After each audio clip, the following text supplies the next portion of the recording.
ਇਹ Punjabi radio USA ਹੈ। ਪਿਆਰ ਦੋਸਤੋ, ਮੈਂ ਚੰਡੀਗੜ੍ਹ ਸਟੂਡੀਓ ਤੋਂ ਸੁਸ਼ੀਲ ਦੋਸਾਂਝ ਅੱਜ ਦਾ ਇਲੈਕਸ਼ਨ ਐਕਸੈਸ ਪ੍ਰੋਗਰਾਮ ਲੈ ਕੇ ਤੁਹਾਡੇ ਰੂਬਰੂ ਹੋਣ ਜਾ ਰਿਹਾ।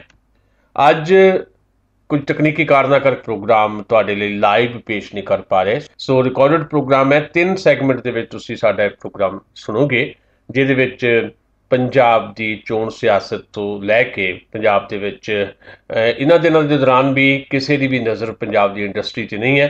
ਸੋ ਦੂਜੇ ਸੈਗਮੈਂਟ 'ਚ ਅਸੀਂ ਇੰਡਸਟਰੀ ਦਾ ਜ਼ਿਕਰ ਕਰਾਂਗੇ ਅਤੇ ਫਿਰ ਭਾਰਤ ਦੀ ਚੋਣ ਸਿਆਸਤ ਜਿਹੜੀ ਇਸ ਵੇਲੇ ਹੈ ਉਹਦਾ ਜ਼ਿਕਰ ਆਖਰੀ ਸੈਗਮੈਂਟ 'ਚ ਹੋਏਗਾ। ਸ਼ੁਰੂਆਤ ਕਰਦੇ ਹਾਂ ਅਸੀਂ ਪਹਿਲੇ ਸੈਗਮੈਂਟ ਦੀ। ਖਬਰਾਂ ਦੇ ਵਿੱਚ ਤੁਸੀਂ ਬਹੁਤ ਸਾਰੀਆਂ ਗੱਲਾਂ ਸੁਣੀਆਂ, ਪਰ ਖਬਰਾਂ ਦੇ ਪਿੱਛੇ ਲੁਕੇ ਹੋਏ ਸੱਚ ਨੂੰ ਉਜਾਗਰ ਕਰਨਾ ਸਾਡਾ ਫਰਜ਼ ਹੈ ਅਤੇ ਵਿਚਾਰ ਮੰਚ ਪ੍ਰੋਗਰਾਮ ਦੇ ਵਿੱਚ ਸਾਡਾ ਇਹ ਯਤਨ ਕਿੰਨਾ ਕੁ ਉਹਦੇ 'ਚ ਅਸੀਂ ਕਾਮਯਾਬ ਹੁੰਦੇ ਹਾਂ, ਇਹਦੀ ਜਾਣਕਾਰੀ ਸਾਡੇ ਨਾਲੋਂ ਜ਼ਿਆਦਾ ਤੁਹਾਨੂੰ ਹੈ। ਸੋ ਅੱਜ ਦਾ ਗੱਲਬਾਤ ਦਾ ਜਿਹੜਾ ਸਿਲਸਿਲਾ ਅਸੀਂ ਸ਼ੁਰੂ ਕਰਾਂਗੇ, ਉਹਦੇ 'ਚ ਇੱਕ ਬਹੁਤ ਹੀ ਮਹੱਤਵਪੂਰਨ ਮੁੱਦਾ ਜਿਹੜਾ ਅੱਜ ਦੀਆਂ ਅਖਬਾਰਾਂ ਦੇ ਵਿੱਚ ਛਾਇਆ ਹੋਇਆ, ਜਿਹੜਾ ਚੋਣ ਮੁੱਦਾ ਨਹੀਂ ਹੈ। ਉਂਝ ਤਾਂ ਕਿਸੇ ਵੀ ਚੋਣ ਮੁੱਦੇ ਦੇ ਉੱਤੇ ਸਾਡੀਆਂ ਪੰਜਾਬ ਦੀਆਂ ਇਹ 13 ਲੋਕ ਸਭਾ ਹਲਕਿਆਂ ਦੇ ਵਿੱਚ ਜਿਹੜੀਆਂ ਚੋਣਾਂ ਹੋਣ ਜਾ ਰਹੀਆਂ ਉਹ ਕੇਂਦਰਿਤ ਨਹੀਂ, ਪਰ ਕੁਝ ਮੁੱਦੇ ਇਸ ਤਰ੍ਹਾਂ ਦੇ ਹੈ ਜਿਨ੍ਹਾਂ ਦਾ ਗਾਹੇ ਵਗਾਹੇ ਜ਼ਿਕਰ ਹੋ ਜਾਂਦਾ ਹੈ, ਪਰ ਉਹਨਾਂ 'ਤੇ ਗੰਭੀਰਤਾ ਦੇ ਨਾਲ ਉਹਨਾਂ ਮੁੱਦਿਆਂ ਦੇ ਉੱਤੇ ਜਿਹੜੀ ਹੈ ਗੱਲ ਕਰਨ ਦੀ ਥਾਂ ਦੇ ਉੱਤੇ ਸਿਆਸੀ ਬਿਆਨਬਾਜ਼ੀ 'ਚੋਂ ਗੱਲ ਉਲਝ ਜਾਂਦੀ ਹੈ। ਸੋ ਅੱਜ ਅਰੁਣ ਜੇਤਲੀ ਨੇ, ਜਿਹੜੀਆਂ ਅੱਜ ਦੀਆਂ ਅਖਬਾਰਾਂ 'ਚ ਸੁਰਖੀ ਬਣੀ ਹੈ, ਅਰੁਣ ਜੇਤਲੀ ਨੇ ਇੱਕ ਵਾਰ ਫਿਰ ਪੰਜਾਬ ਦੇ ਵਿੱਚ ਨਸ਼ਿਆਂ ਨੂੰ ਜਿਹੜਾ ਆ, ਜਿਸ ਕਿਸਮ ਦਾ ਨਸ਼ਿਆਂ ਦਾ ਵਪਾਰ ਹੈ ਜਾਂ ਪਸਾਰ ਹੈ, ਉਹਨੂੰ ਛੋਹਿਆ। ਪਰ ਹੈਰਾਨੀ ਵਾਲੀ ਗੱਲ ਇਹ ਹੈ ਕਿ ਅਰੁਣ ਜੇਤਲੀ ਜਦੋਂ ਇਹ ਕਹਿ ਰਹੇ ਸੀ ਅੰਮ੍ਰਿਤਸਰ ਦੇ ਵਿੱਚ ਇੱਕ ਪ੍ਰੈਸ ਕਾਨਫਰੰਸ ਦੇ ਦੌਰਾਨ ਕਿ ਪੰਜਾਬ ਦੇ ਵਿੱਚ ਡਰੱਗਸ ਜਿਹੜਾ ਹੈ ਇੱਕ ਵੱਡਾ ਮੁੱਦਾ ਹੈ, ਤਾਂ ਉਸੇ ਵੇਲੇ ਉਹਨਾਂ ਦੀ ਪ੍ਰੈਸ ਕਾਨਫਰੰਸ ਦੇ ਵਿੱਚ ਉਹਨਾਂ ਦੇ ਨਾਲ ਬੈਠੇ ਪੰਜਾਬ ਦੇ ਲੋਕ ਸੰਪਰਕ ਮੰਤਰੀ ਬਿਕਰਮ ਸਿੰਘ ਮਜੀਠੀਆ ਹੋਰੀ ਜਿਹੜੇ ਆ ਇਸ ਗੱਲ ਨੂੰ ਨਕਾਰ ਰਹੇ ਸੀ। ਸੋ ਅੰਮ੍ਰਿਤਸਰ ਤੋਂ ਸ਼੍ਰੋਮਣੀ ਅਕਾਲੀ ਦਲ ਤੇ ਭਾਰਤੀ ਜਨਤਾ ਪਾਰਟੀ ਦੇ ਸਾਂਝੇ ਉਮੀਦਵਾਰ ਅਰੁਣ ਜੇਤਲੀ ਨੇ ਬਕਾਇਦਾ ਪ੍ਰੈਸ ਕਾਨਫਰੰਸ ਦੇ ਵਿੱਚ ਮੰਨਿਆ ਕਿ ਪੰਜਾਬ ਦੀਆਂ ਚੋਣਾਂ 'ਚ ਡਰੱਗਸ ਇੱਕ ਵੱਡਾ ਮੁੱਦਾ ਹੈ। ਨਾਲ ਦੀ ਨਾਲ ਅਰੁਣ ਜੇਤਲੀ ਨੇ ਡਰੱਗਸ ਦੀ ਜਿਹੜੀ ਸਮੱਸਿਆ ਪੰਜਾਬ 'ਚ ਵੱਧ ਰਹੀ ਹੈ, ਉਹਦੇ ਕਰਕੇ ਪਾਕਿਸਤਾਨ ਨਾਲ ਲੱਗਦੀ ਜਿਹੜੀ ਕੌਮਾਂਤਰੀ ਸਰਹੱਦ ਹੈ ਉਹਦੇ 'ਤੇ ਨਿਗਰਾਨੀ 'ਚ ਜਿਹੜੀ ਲਾਪਰਵਾਹੀ ਵਰਤੀ ਜਾ ਰਹੀ ਹੈ ਉਹਨੂੰ ਜ਼ਿੰਮੇਵਾਰੀ ਦੇ ਵਾਸਤੇ ਮੰਨਿਆ। ਪਰ ਜਦੋਂ ਪੱਤਰਕਾਰਾਂ ਨੇ ਕੁਝ ਸਵਾਲ ਇਸ ਮੁੱਦੇ ਦੇ ਉੱਤੇ ਕੀਤੇ ਅਰੁਣ ਜੇਤਲੀ ਹੋਰਾਂ ਨੂੰ, ਤੇ ਉਹਨਾਂ ਨੇ ਇਸ ਗੱਲ ਨੂੰ ਕਬੂਲ ਕੀਤਾ ਕਿ ਜਿਹੜੀ ਸਿੰਥੈਟਿਕ ਡਰੱਗ ਹੈ ਉਹ ਪੰਜਾਬ 'ਚ ਹੀ ਬਣਦੀ ਰਹੀ ਹੈ। ਪਰ ਬੜੀ ਹੈਰਾਨੀ ਹੋਈ ਜਦੋਂ ਉਹਨਾਂ ਦੇ ਨਾਲ ਬਿਲਕੁਲ ਸੱਜੇ ਹੱਥ ਬੈਠੇ ਸੀ ਬਿਕਰਮ ਸਿੰਘ ਮਜੀਠੀਆ, ਸ਼੍ਰੋਮਣੀ ਅਕਾਲੀ ਦਲ ਦੇ ਵੱਡੇ ਆਗੂ ਨੇ, ਤੇ ਉਹਨਾਂ ਨੇ ਇਸ ਗੱਲ ਨੂੰ ਰੱਦ ਕੀਤਾ ਇਹ ਕਹਿ ਕੇ ਕਿ ਸਿੰਥੈਟਿਕ ਡਰੱਗਸ ਜਿਹੜੀ ਹੈ ਉਹ ਪੰਜਾਬ 'ਚ ਨਹੀਂ ਬਣਦੀ ਰਹੀ, ਉਹ ਹਿਮਾਚਲ 'ਚ ਬਣਦੀ ਰਹੀ ਹੈ ਜਾਂ ਉਹ ਮਹਾਰਾਸ਼ਟਰ 'ਚ ਬਣਦੀ ਰਹੀ ਹੈ। ਇਹ ਗੱਲ ਜਦੋਂ ਹੁਣ ਸਾਡੇ ਸਾਹਮਣੇ ਆਈ ਹੈ ਤਾਂ ਲਾਜ਼ਮੀ ਤੌਰ ਦੇ ਉੱਤੇ ਇਹ ਚਰਚਾ ਛਿੜ ਪਈ ਹੈ ਅੰਮ੍ਰਿਤਸਰ ਹਲਕੇ 'ਚ, ਖਾਸ ਤੌਰ 'ਤੇ ਪੰਜਾਬ ਭਰ ਦੇ ਵਿੱਚ ਵੀ ਇੱਕ ਮੁੱਦੇ ਦੇ ਉੱਤੇ, ਜਿਸ ਮੁੱਦੇ ਨੂੰ ਅਰੁਣ ਜੇਤਲੀ ਸਮਝਦੇ ਹੈ ਕਿ ਇਹ ਪੰਜਾਬ ਦੀਆਂ ਚੋਣਾਂ 'ਚ ਇੱਕ ਵੱਡਾ ਮੁੱਦਾ ਹੈ, ਉਸ ਮੁੱਦੇ ਦੇ ਉੱਤੇ ਬਿਕਰਮ ਸਿੰਘ ਮਜੀਠੀਆ ਦੀ ਪਹੁੰਚ ਜਿਹੜੀ ਆ ਉਹ ਵੱਖਰੀ ਕਿਉਂ ਹੈ। ਸੋ ਇਹ ਚਰਚਾ ਫਿਰ ਤੋਂ ਆਰੰਭ ਹੋ ਗਈ ਹੈ ਕਿ ਕਿਉਂਕਿ ਸਿਆਸੀ ਤੌਰ ਦੇ ਉੱਤੇ ਕੋਈ ਨਾ ਕੋਈ ਕਨੈਕਸ਼ਨ ਜਿਹੜਾ ਆ ਡਰੱਗ ਮਾਫੀਏ ਦੇ ਨਾਲ ਰਹਿੰਦਾ ਹੈ, ਤੇ ਸਵਾਲ ਉੱਠਦੇ ਰਹੇ ਨੇ, ਦੋਸ਼ ਲੱਗਦੇ ਰਹੇ ਨੇ ਬਿਕਰਮ ਸਿੰਘ ਮਜੀਠੀਆ ਹੋਰਾਂ ਦੇ ਉੱਤੇ ਕਿ ਉਹਨਾਂ ਦੇ ਕਿਤੇ ਨਾ ਕਿਤੇ ਜਗਦੀਸ਼ ਭੋਲੇ ਨਾਲ ਵੀ ਸੰਪਰਕ ਰਹੇ ਨੇ, ਜਦਕਿ ਇਹਦਾ ਫੈਕਟ ਜਿਹੜੇ ਆ, ਇਹਦੇ ਤੱਥ ਜਿਹੜੇ ਆ ਕਿਸੇ ਕੋਲ ਇੱਦਾਂ ਦੇ ਨਹੀਂ ਹੈ ਜਿਹੜੇ ਤੱਥ ਹਾਲੇ ਤੱਕ ਰੱਖੇ ਗਏ ਹੋਣ। ਪਰ ਬਿਕਰਮ ਸਿੰਘ ਮਜੀਠੀਆ ਦਾ ਅਰੁਣ ਜੇਤਲੀ ਦੀ ਹਾਜ਼ਰੀ ਦੇ ਵਿੱਚ ਅਰੁਣ ਜੇਤਲੀ ਦੀ ਕਹੀ ਹੋਈ ਗੱਲ ਨੂੰ ਰੱਦ ਕਰਨਾ ਇਹ ਬਹੁਤ ਸਾਰੇ ਸਵਾਲਾਂ ਨੂੰ ਜਨਮ ਦੇ ਰਿਹਾ। ਹੁਣ ਜੇ ਸਾਰੇ ਗੱਲ ਮੰਨਦੇ ਆ ਕਿ ਜਿਹੜਾ ਪੰਜਾਬ ਦੇ ਵਿੱਚ ਜਿਹੜਾ ਇਸ ਵੇਲੇ ਡਰੱਗਸ ਹੈ ਉਹ ਪੰਜਾਬ ਦੀ ਨੌਜਵਾਨ ਪੀੜ੍ਹੀ ਨੂੰ ਕਿੰਨੀ ਬੁਰੀ ਤਰ੍ਹਾਂ ਪ੍ਰਭਾਵਿਤ ਕਰ ਰਿਹਾ, ਅਤੇ ਚੋਣਾਂ ਦੇ ਦੌਰਾਨ ਵੀ ਜਿਹੜੀ ਡਰੱਗਸ ਜਿਹੜੀ ਹੈ ਬਹੁਤ ਵੱਡੇ ਪੱਧਰ 'ਤੇ ਜਿਹੜੀ ਵਰਤੀ ਜਾਂਦੀ ਹੈ। ਇਹਨਾਂ ਬਿਆਨਬਾਜ਼ੀਆਂ ਤੋਂ ਬਾਅਦ ਕੈਪਟਨ ਅਮਰਿੰਦਰ ਸਿੰਘ ਦਾ ਇੱਕ ਬਿਆਨ ਆ ਗਿਆ। ਕੈਪਟਨ ਅਮਰਿੰਦਰ ਸਿੰਘ ਨੇ ਬੜਾ ਤਿੱਖਾ ਬਿਆਨ ਦਿੱਤਾ, ਇਹ ਕਹਿ ਕੇ ਕਿ ਸਮਗਲਰਾਂ ਤੇ ਲੁਟੇਰਿਆਂ ਦੇ ਸਰਗਣੇ ਹਨ ਬਿਕਰਮ ਸਿੰਘ ਮਜੀਠੀਆ। ਅਸੀਂ ਬਾਰ-ਬਾਰ ਇਹ ਗੱਲ ਉਭਾਰਦੇ ਰਹੇ ਹਾਂ ਵੀ ਕਿਸੇ ਦੇ ਉੱਤੇ ਵੀ ਜਦੋਂ ਤੁਸੀਂ ਨਿੱਜੀ ਤੌਰ ਦੇ ਉੱਤੇ ਇਸ ਤਰ੍ਹਾਂ ਦੇ ਦੋਸ਼ ਲਾਉਂਦੇ ਹੋ ਤਾਂ ਦੋਸ਼ ਲਾਉਣ ਦਾ ਤੁਹਾਨੂੰ ਹੱਕ ਹੈ ਜੇ ਤੁਹਾਡੇ ਕੋਲ ਉਹਦੇ ਵਾਸਤੇ ਕੋਈ ਫੈਕਟ ਹੋਣ, ਕੋਈ ਤੱਥ ਹੋਣ, ਤੁਹਾਡੇ ਕੋਲ ਕੋਈ ਐਵੀਡੈਂਸ ਹੋਵੇ। ਸੋ ਕੈਪਟਨ ਅਮਰਿੰਦਰ ਦੇ ਕਹਿਣ ਦੇ ਨਾਲ ਇੱਦਾਂ ਨਹੀਂ ਹੋ ਸਕਦਾ। ਪਰ ਇਹ ਗੱਲ ਜ਼ਰੂਰ ਹੈ ਕਿ ਸਿਆਸੀ ਸਰਪ੍ਰਸਤੀ ਤਾਂ ਹੈ ਹੀ ਹੈ ਕਿਸੇ ਨਾ ਕਿਸੇ ਰੂਪ ਦੇ ਵਿੱਚ ਡਰੱਗ ਰੈਕਟ ਨੂੰ ਜਿਹੜਾ ਆ। ਤੇ ਇਸੇ ਤਰ੍ਹਾਂ ਸੁਖਪਾਲ ਸੁਖਹਿਰਾ ਦਾ ਵੀ ਇੱਕ ਬਿਆਨ ਆ ਗਿਆ ਕਿ ਸੁਖਬੀਰ ਸਿੰਘ ਬਾਦਲ ਤੇ ਬਿਕਰਮ ਸਿੰਘ ਮਜੀਠੀਆ ਜਿਹੜੇ ਹੈ ਉਹ ਸਿਆਸੀ ਦਹਿਸ਼ਤਗਰਦ ਹੈ। ਇਹ ਜਿਹੜੀ ਤਿੱਖੀ ਕਿਸਮ ਦੀ ਬਿਆਨਬਾਜ਼ੀ ਹੈ ਇਹ ਤਾਂ ਜ਼ਰੂਰ ਹੈ ਕਿ ਪੰਜਾਬ ਦੇ ਵਿੱਚ ਵੱਖ-ਵੱਖ ਹਲਕਿਆਂ 'ਚ ਜਿਹੜੀਆਂ ਚੋਣਾਂ ਹੋ ਰਹੀਆਂ ਉਹਨਾਂ ਚੋਣਾਂ ਨੂੰ ਦਿਲਚਸਪ ਬਣਾ ਰਹੀ ਹੈ, ਲੋਕਾਂ 'ਚ ਚਰਚਾ ਛਿੜ ਰਹੀ ਹੈ ਇਹਨਾਂ ਬਿਆਨਬਾਜ਼ੀਆਂ ਕਰਕੇ। ਪਰ ਇਹਨਾਂ ਬਿਆਨਬਾਜ਼ੀਆਂ ਕਰਕੇ ਪੰਜਾਬ ਦੀ ਜਿਹੜੀ ਚੋਣ ਸਿਆਸਤ ਹੈ ਉਹ ਕਿੰਨੀ ਜ਼ਿਆਦਾ ਨਿੱਘਰ ਗਈ ਹੈ ਇਹ ਵੀ ਪਤਾ ਲੱਗਦਾ। ਅਸੀਂ ਫਿਰ ਗੱਲ ਇਹ ਉਭਾਰਨੀ ਚਾਹੁੰਦੇ ਹਾਂ ਕਿ ਜੇ ਸੱਚਮੁੱਚ ਕੈਪਟਨ ਅਮਰਿੰਦਰ ਹੋਰਾਂ ਕੋਲ ਇਸ ਗੱਲ ਦੇ ਕੋਈ ਪ੍ਰੂਫ ਹੈਗੇ ਆ, ਕੋਈ ਤੱਥ ਹੈਗੇ ਆ ਕਿ ਬਿਕਰਮ ਸਿੰਘ ਮਜੀਠੀਆ ਜਿਹੜੇ ਆ ਉਹਨਾਂ ਦੇ ਸਿਆਸੀ ਤੌਰ ਦੇ ਉੱਤੇ ਜਿਹੜੀ ਸਰਪ੍ਰਸਤੀ ਹੈ ਡਰੱਗ ਮਾਫੀਆ ਨੂੰ ਬਿਕਰਮ ਸਿੰਘ ਮਜੀਠੀਆ ਦੀ ਰਹੀ ਹੈ ਤੇ ਇਹਦੇ ਸਬੂਤ ਪੇਸ਼ ਕਰਨੇ ਚਾਹੀਦੇ ਆ। ਇਸ ਤੋਂ ਬਿਹਤਰ ਮੌਕਾ ਕੀ ਹੈ ਕੈਪਟਨ ਅਮਰਿੰਦਰ ਸਿੰਘ ਹੋਰਾਂ ਦੇ ਕੋਲ? ਕੈਪਟਨ ਅਮਰਿੰਦਰ ਸਿੰਘ ਤਾਂ ਇੱਕ ਝਟਕੇ ਦੇ ਵਿੱਚ ਅੰਮ੍ਰਿਤਸਰ ਦੀ ਚੋਣ ਜਿੱਤ ਸਕਦੇ ਆ ਜਿਸ ਤਰ੍ਹਾਂ ਦੇ ਫੈਕਟ ਲੋਕਾਂ ਦੇ ਸਾਹਮਣੇ ਲੈ ਕੇ ਆਉਣ। ਐਡੇ ਸੁਖਪਾਲ ਸਿੰਘ ਖਹਿਰਾ ਹੋਰਾਂ ਨੇ ਜਿਹੜਾ ਬਿਆਨ ਦਿੱਤਾ ਉਹਦੇ 'ਚ ਵੀ ਅਸੀਂ ਸਮਝਦੇ ਹਾਂ ਕਿ ਬਿਆਨ ਦੇਣ ਨੂੰ ਬਿਆਨ ਨਹੀਂ ਦੇਣਾ ਚਾਹੀਦਾ। ਜੇ ਸੱਚਮੁੱਚ ਪੋਲੀਟੀਕਲ ਥ੍ਰੈਟ ਹੈ ਪੰਜਾਬ ਦੇ ਵਿੱਚ ਤੇ ਹਕੂਮਤੀ ਧਿਰ ਵੱਲੋਂ ਹੈ ਤੇ ਜੇ ਉਹ ਕਾਂਗਰਸੀਆਂ ਤੇ ਥ੍ਰੈਟ ਹੈ ਜਾਂ ਕਿਸੇ ਹੋਰ ਵਰਗ ਦੇ ਉੱਤੇ ਥ੍ਰੈਟ ਹੈ ਤਾਂ ਉਹ ਜਿੱਥੇ ਵੀ ਕਿਤੇ ਇਸ ਤਰ੍ਹਾਂ ਦੀ ਦਹਿਸ਼ਤ ਕਰਦੀ ਹੈ ਉਹਨੂੰ ਨੰਗਾ ਕਰਨ ਵਾਸਤੇ ਉਹਦੇ ਜਿਹੜੇ ਸਬੂਤ ਜਿਹੜੇ ਆ ਇਹਨਾਂ ਆਗੂਆਂ ਨੂੰ ਰੱਖਣੇ ਚਾਹੀਦੇ ਆ। ਉਂਝ ਅਸੀਂ ਫਿਰ ਇਹ ਗੱਲ ਦੁਹਰਾਉਂਦੇ ਹਾਂ ਕਿ ਅਰੁਣ ਜੇਟਲੀ ਨੇ ਜਿਹੜੀ ਗੱਲ ਕਬੂਲ ਕੀਤੀ ਹੈ ਕਿ ਪੰਜਾਬ ਦੇ ਵਿੱਚ ਡਰੱਗਸ ਇੱਕ ਬਹੁਤ ਵੱਡਾ ਮੁੱਦਾ ਹੈ, ਉਹਦੇ ਤੇ ਬਿਕਰਮ ਸਿੰਘ ਮਜੀਠੀਆ ਦੀ ਵੱਖਰੀ ਜਿਹੜੀ ਰਾਏ ਹੈ ਉਹ ਅਰੁਣ ਜੇਟਲੀ ਵਾਸਤੇ ਜਿਹੜੀ ਹੈ ਕਿਤੇ ਨਾ ਕਿਤੇ ਅੰਮ੍ਰਿਤਸਰ ਦੇ ਵਿੱਚ ਉਹਨਾਂ ਦੀ ਚੋਣ ਮੁਹਿੰਮ ਦੇ ਦੌਰਾਨ ਅੜਿੱਕਾ ਬਣ ਸਕਦੀ ਹੈ ਤੇ ਇਹ ਆਪਣੇ ਆਪ ਦੇ ਵਿੱਚ ਸ਼ਾਇਦ ਕੈਪਟਨ ਅਮਰਿੰਦਰ ਨੂੰ ਜਿਹੜਾ ਥੋੜ੍ਹਾ ਬਹੁਤ ਇਹਦਾ ਲਾਭ ਜਿਹੜਾ ਆ ਅੰਮ੍ਰਿਤਸਰ ਦੇ ਵਿੱਚ ਮਿਲ ਸਕਦਾ। ਉਂਝ ਜਦੋਂ ਅਸੀਂ ਗੱਲ ਕਰਦੇ ਹਾਂ ਵੀ ਪੰਜਾਬ ਦੇ ਵਿੱਚ ਜਿਹੜੀ ਇਹ ਜੰਗ ਹੈ ਜ਼ੁਬਾਨੀ ਜੰਗ ਖਾਸ ਤੌਰ ਦੇ ਉੱਤੇ ਨੇਤਾਵਾਂ ਦੀ ਜਿਹੜੀ ਜ਼ੁਬਾਨ ਹੈ ਉਹ ਪੰਜਾਬ ਦੇ ਚੋਣ ਜਿਹੜਾ ਪਿੜ ਹੈ ਉਹਦੇ 'ਚ ਬਹੁਤ ਬੁਰੀ ਤਰ੍ਹਾਂ ਇੱਕ ਨਿਘਾਰ ਦੀ ਤਸਵੀਰ ਪੇਸ਼ ਕਰਦੀ ਹੈ। ਹੁਣ ਵੋਟਾਂ ਆਉਂਦਿਆਂ ਲੀਡਰਾਂ ਦੇ ਵਿਚਾਲੇ ਜਿਹੜੀ ਇਹ ਜ਼ੁਬਾਨੀ ਜੰਗ ਤੇਜ਼ ਹੋ ਰਹੀ ਹੈ। ਜ਼ੁਬਾਨੀ ਜੰਗ ਦੀ ਚਰਚਾ ਅਸੀਂ ਅੱਗੇ ਵੀ ਕੀਤੀ ਹੈ ਪਰ ਹੁਣ ਫਿਰ ਅਸੀਂ ਇਸ ਕਰਕੇ ਦੁਹਰਾਉਂਦੇ ਹਾਂ ਵੀ ਜਦੋਂ ਅਸੀਂ ਮੁੱਦਿਆਂ ਦੀ ਗੱਲ ਕਰਦੇ ਹਾਂ ਤਾਂ ਉਹ ਮੁੱਦੇ ਹੈ ਨਹੀਂ ਪੰਜਾਬ ਦੀ ਚੋਣ ਦੇ ਵਿੱਚ। ਉਹ ਮੁੱਦਿਆਂ ਦੀ ਗੈਰ ਹਾਜ਼ਰੀ ਦੇ ਵਿੱਚ ਮੁੱਦਿਆਂ ਦੀ ਗੱਲ ਕੋਈ ਜੇ ਲੋਕ ਕਰਨ ਜਾਂ ਵੱਖਰੇ ਵੱਖਰੇ ਮਜ਼ਦੂਰ ਮੁਲਾਜ਼ਮ ਕਰਨ ਉਹਨਾਂ 'ਤੇ ਪਰਦਾ ਪਾਉਣ ਵਾਸਤੇ ਦੋਨਾਂ ਧਿਰਾਂ ਦੇ ਜਿਹੜੇ ਸਿਆਸੀ ਆਗੂ ਹੈਗੇ ਆ ਉਹਨਾਂ ਨੂੰ ਫਿਰ ਜ਼ੁਬਾਨੀ ਜੰਗ 'ਚ ਉਲਝਣਾ ਪੈਂਦਾ ਕਿਉਂਕਿ ਉਹਨਾਂ ਦੀ ਜਵਾਬਦੇਹੀ ਕਿਤੇ ਨਹੀਂ ਹੈਗੀ।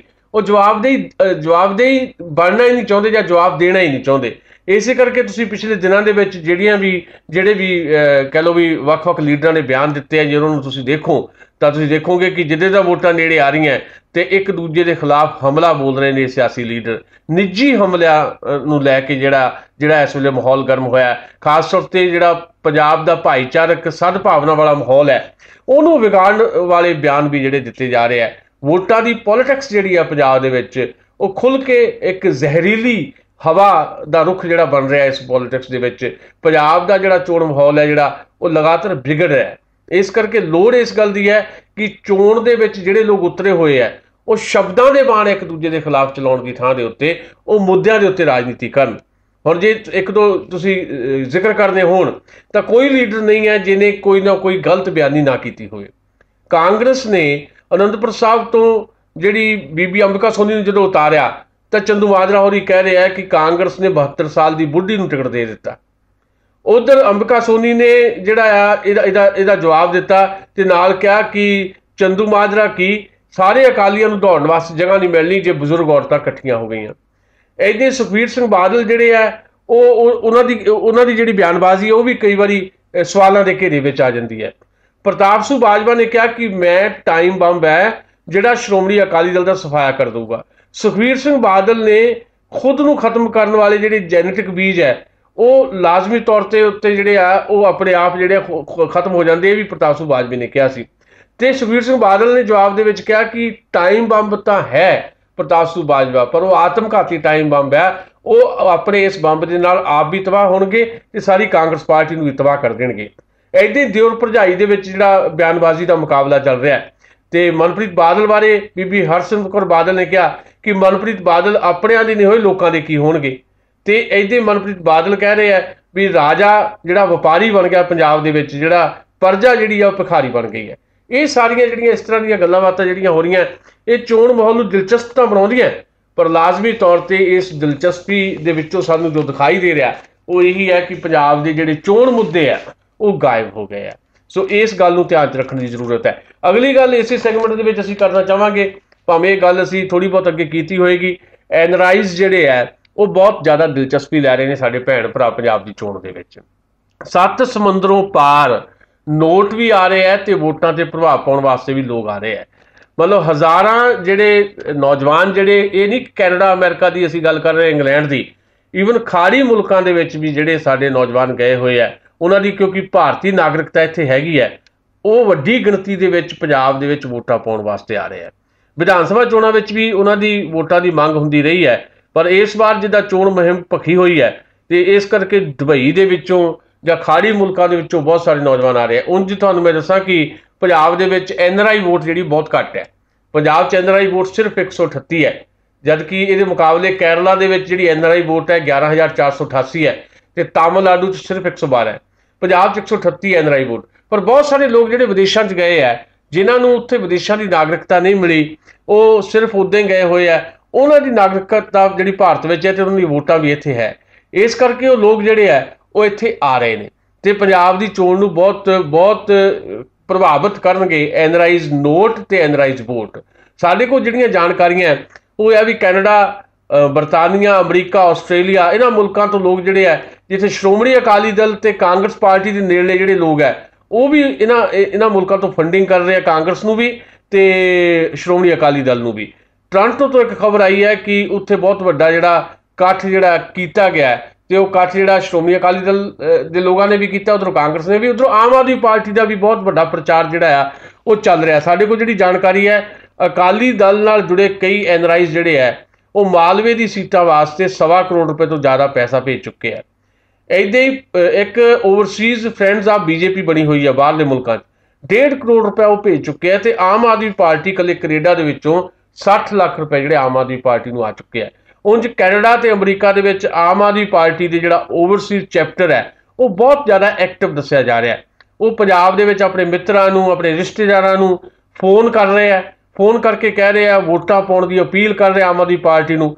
ਆਮ ਆਦਮੀ ਪਾਰਟੀ ਦੀ ਕੈਨੇਡਾ ਦੇ ਬੁਲਾਰੇ ਸੁਦੀਪ ਸਿੰਗਲਾ ਨੇ ਇਹ ਗੱਲ ਦੱਸੀ ਹੈ ਵੀ ਉਹਨਾਂ ਦੀ ਇੱਕ ਟੀਮ ਵੀ ਭਾਰਤ ਆ ਰਹੀ ਹੈ, ਪੰਜਾਬ 'ਚੋਂ ਆਪਣੇ ਉਮੀਦਵਾਰਾਂ ਨੂੰ ਆ ਕੇ ਹਰ ਪੱਖ ਤੋਂ ਜਿਹੜੇ ਮਦਦ ਕਰਨਗੇ, ਟੈਕਨੀਕਲ ਮਦਦ ਜਿਹੜੇ ਖਾਸ ਤੌਰ ਤੇ ਕਰਨਗੇ। ਇਹਨਾਂ ਦਿਨਾਂ 'ਚ ਖਬਰ ਆਈ ਸੀ ਵੀ ਟੋਰਾਂਟੋ 'ਚ ਆਮ ਆਦਮੀ ਪਾਰਟੀ ਦੀ ਇੱਕ ਕਨਵੈਨਸ਼ਨ ਹੋਈ ਸੀ, 1100 ਤੋਂ ਜ਼ਿਆਦਾ NRIs ਜਿਹੜੇ ਹੈ ਉਸ ਕਨਵੈਨਸ਼ਨ 'ਚ ਮੌਜੂਦ ਸੀ ਤੇ ਜੇ 'ਚ ਤੈਅ ਕੀਤਾ ਗਿਆ ਸੀ ਵੀ ਅਰਵਿੰਦ ਕੇਜਰੀਵਾਲ ਨੂੰ ਸਹਿਯੋਗ ਦੇਣ ਵਾਸਤੇ ਟੈਲੀਫੋਨ ਦੇ ਉੱਤੇ ਆਪਣੇ ਘਰਦਿਆਂ ਨੂੰ ਜਿਹੜਾ ਆ ਜ਼ਿਆਦਾ ਪ੍ਰਭਾਵ ਉਹਨਾਂ ਤੇ ਪਾਇਆ ਜਾਏਗਾ ਤਾਂ ਜੋ ਉਹਨਾਂ ਦੇ ਘਰ ਦੇ ਜਿਹੜੇ ਆਮ ਆਦਮੀ ਪਾਰਟੀ ਦੇ ਉਮੀਦਵਾਰਾਂ ਨੂੰ ਵੋਟ ਪਾਉਣ।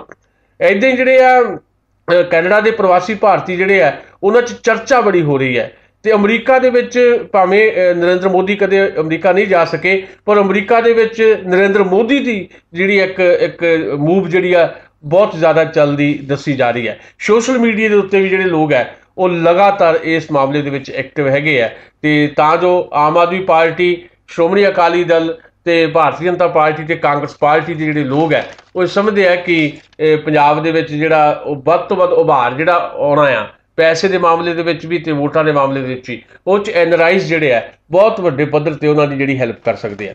ਇਸ ਸਾਰੇ ਦੌਰ ਦੇ ਵਿੱਚ ਅਸੀਂ ਇਹ ਦੇਖ ਰਹੇ ਹਾਂ ਵੀ ਜਿਹੜੀਆਂ ਚੋਣਾਂ ਆ ਪੰਜਾਬ ਦੇ ਵਿੱਚ, ਜਿਹੜੀਆਂ ਚੋਣਾਂ ਹੋ ਰਹੀਆਂ, ਇਹਨਾਂ ਚੋਣਾਂ ਦੇ ਵਿੱਚ ਭਾਵੇਂ ਉਸ ਕਿਸਮ ਦੇ ਮੁੱਦੇ ਜਿਹੜੇ ਨਹੀਂ ਹੈ ਜਿਹਨਾਂ ਮੁੱਦਿਆਂ ਦੀ ਜ਼ਰੂਰਤ ਹੈ, ਪਰ ਕੁਝ ਮੁੱਦੇ ਜਿਹੜੇ ਹੈਗੇ ਆ ਜਿਨ੍ਹਾਂ ਮੁੱਦਿਆਂ ਨੂੰ ਦੇਖਣ ਦੀ ਜ਼ਰੂਰਤ ਹੈ, ਉਹਨਾਂ ਮੁੱਦਿਆਂ ਨੂੰ ਕੋਈ ਦੇਖ ਨਹੀਂ ਰਿਹਾ, ਉਹਨਾਂ ਮੁੱਦਿਆਂ ਤੇ ਕੋਈ ਗੱਲ ਨਹੀਂ ਕਰ ਰਿਹਾ।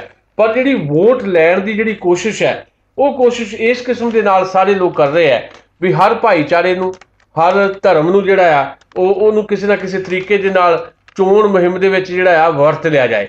ਸੋ ਧਰਮ ਦੇ ਤੌਰ ਦੇ ਉੱਤੇ ਵੀ ਲੋਕਾਂ ਨੂੰ ਜਿਹੜਾ ਆ ਉਹ ਵੰਡਿਆ ਜਾ ਰਿਹਾ, ਜੋ ਸਾਡੇ ਕੋਲ ਜਾਣਕਾਰੀ ਆਈ ਹੈ। ਖਾਸ ਤੌਰ ਦੇ ਉੱਤੇ ਪੰਜਾਬ ਦੇ ਵਿੱਚ ਸ਼ਾਇਦ ਉਸ ਰੂਪ ਦੇ ਵਿੱਚ ਭਾਵੇਂ ਨਹੀਂ ਹੈ ਮੁਸਲਿਮ ਭਾਈਚਾਰਾ, ਪਰ ਫਿਰ ਵੀ ਮੁਸਲਿਮ ਭਾਈਚਾਰੇ ਦੀਆਂ ਜਿਹੜੀਆਂ ਵੋਟਾਂ ਆ ਉਹਨੂੰ ਹਾਸਲ ਕਰਨ ਵਾਸਤੇ ਵੀ ਇੱਕ ਜੰਗ ਜਿਹੜੀ ਹੈ ਇਹਨਾਂ ਪ੍ਰਮੁੱਖ ਪਾਰਟੀਆਂ ਦੇ ਵਿੱਚ ਚੱਲ ਰਹੀ ਹੈ, ਜੋ ਸਾਡੇ ਕੋਲ ਜਾਣਕਾਰੀ ਆ ਰਹੀ ਹੈ। ਸੋ ਧਰਮ ਦੇ ਨਾਂ ਦੇ ਉੱਤੇ ਵੀ, ਜ਼ਾਤ ਦੇ ਨਾਂ ਦੇ ਉੱਤੇ ਵੀ, ਦਲਿਤ ਵੋਟ ਦੇ ਨਾਂ ਦੇ ਉੱਤੇ ਵੀ, ਬਰਾਦਰੀ ਦੇ ਨਾਂ ਦੇ ਉੱਤੇ ਵੀ ਪੰਜਾਬ ਦੇ ਵਿੱਚ ਵੋਟਾਂ ਦੀ ਮੁਹਿੰਮ ਇਸ ਵੇਲੇ ਚੱਲ ਰਹੀ ਹੈ ਤੇ ਇਹਦੇ 'ਚ ਕੌਣ ਕਿੰਨੀ ਬਾਜ਼ੀ ਮਾਰ ਜਾਂਦਾ ਇਹ ਦੇਖਣ ਵਾਲੀ ਗੱਲ ਰਹੇਗੀ। ਪਰ ਇਹ ਹੈ ਵੀ ਇਹ ਨੇਤਾਵਾਂ ਦੇ, ਸਿਆਸੀ ਆਗੂਆਂ ਦੇ ਜਿਹੜੇ ਤੱਤੇ ਬਿਆਨ ਹੈ, ਇਹਦੇ ਕਰਕੇ ਪੰਜਾਬ ਦੀ ਚੋਣ ਮੁਹਿੰਮ ਖਾਸੀ ਦਿਲਚਸਪ ਹੋ ਗਈ ਹੈ ਤੇ ਇਸ ਦਿਲਚਸਪੀ ਦੇ ਵਿੱਚੋਂ ਕਿਹਨੂੰ ਕੀ ਮਿਲਦਾ ਹੈ, ਲੋਕਾਂ ਨੂੰ ਤਾਂ ਸਿਰਫ ਇਹ ਦਿਲਚਸਪੀ ਹੀ ਮਿਲਣੀ ਹੈ। ਲੋਕਾਂ ਵਾਸਤੇ ਸਿਆਸੀ ਪਾਰਟੀਆਂ ਦੇ ਏਜੰਡੇ ਜਿਹੜੇ ਆ ਉਹਦੇ 'ਚ ਲੋਕ ਮੰਨਫੀ ਹੈ, ਇਸ ਕਰਕੇ ਲੋਕ ਤਾਂ ਸਿਰਫ ਤਮਾਸ਼ਾ ਇਸ ਵੇਲੇ ਦੇਖ ਰਹੇ ਆ, ਜਦਕਿ ਲੋਕਾਂ ਨੂੰ ਤਮਾਸ਼ਾਈ ਦੀ ਭੂਮਿਕਾ 'ਚੋਂ ਨਿਕਲ ਕੇ ਬਦਲਾਅ ਲਿਆਉਣ ਦੀ ਜਿਹੜੀ ਭੂਮਿਕਾ ਆ